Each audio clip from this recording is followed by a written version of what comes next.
Bigger round of applause for Jamie Brickhouse.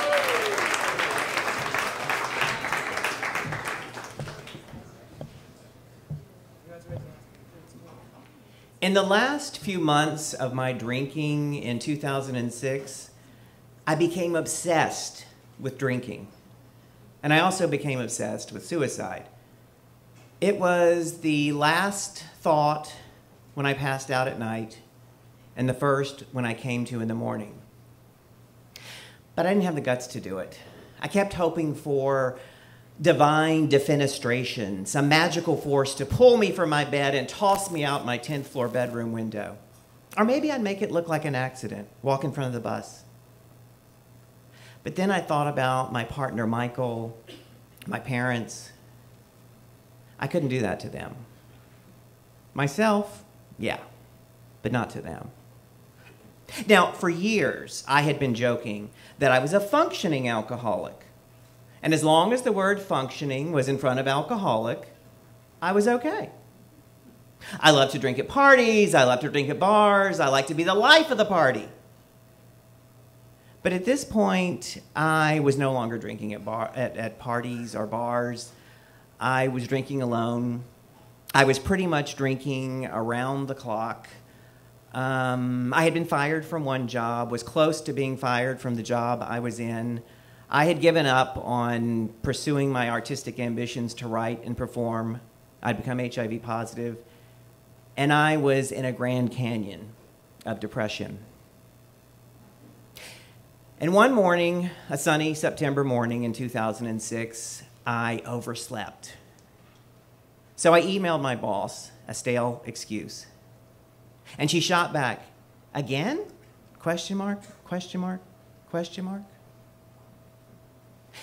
And then I just lost it. I started walking around the apartment in circles. I can't do this anymore. I looked in the mirror and I saw a ghost of myself. Splotchy skin, bloodshot eyes, bloated. Or was it the picture of Dorian Gray? "I'm done," I said nose to nose with my reflection in the mirror. Done. And then I grabbed a bottle of Ambien sleeping pills. I didn't think about Michael. I didn't think about my parents. I didn't think, period. I was operating on booze and a mountain of self-loathing.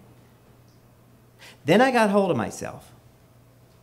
I went into my bedroom. I poured a large tumbler of vodka on the rocks, placed it on the nightstand, closed the window shutters to block out the bright morning sun. I emptied what remained of the bottle of pills into my hand, and I stared down at the little blue pills as if they were the deep end of a swimming pool. And it felt like those times when I was a kid, standing on the high dive, too terrified to jump in the deep water below. So I did what I did in those days. And I forced myself not to think about anything except what I had to do. Just jump, I told myself. All you have to do is jump. I closed my eyes.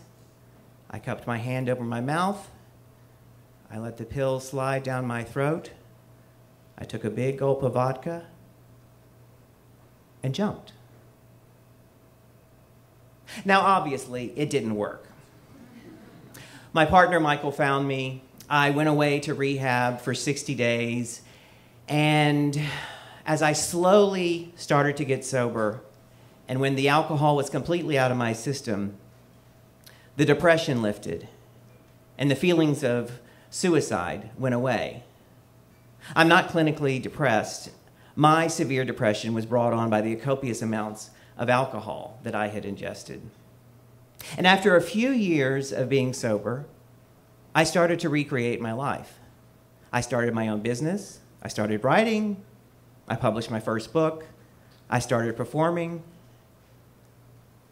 But there was one secret that kept gnawing at me.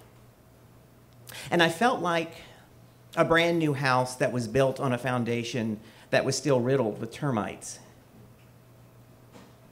And even though I had been sober for several years and in therapy for just as long, I had never told another living soul, not my partner Michael, not my therapist, not my close friends and family, And that was that I had tried to kill myself one other time, 11 years before that time I just told you about. I was 27 years old. I don't remember much about that time because every time the recollection popped up, I deleted it like one of those annoying Facebook memory reminders.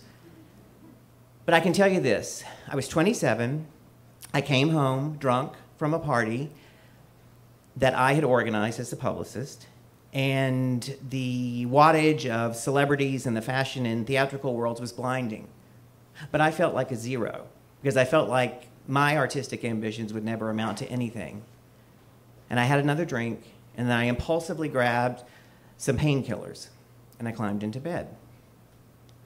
I woke up the next morning, and I went to work.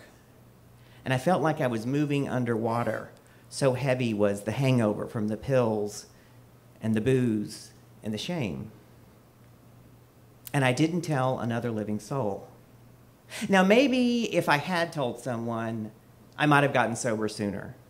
Maybe if I had told someone, I may not have tried to kill myself that second time. But honestly, why tell that story now?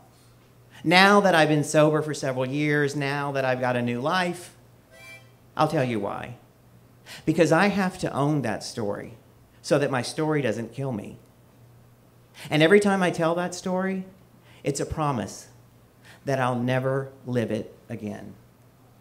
Thank you.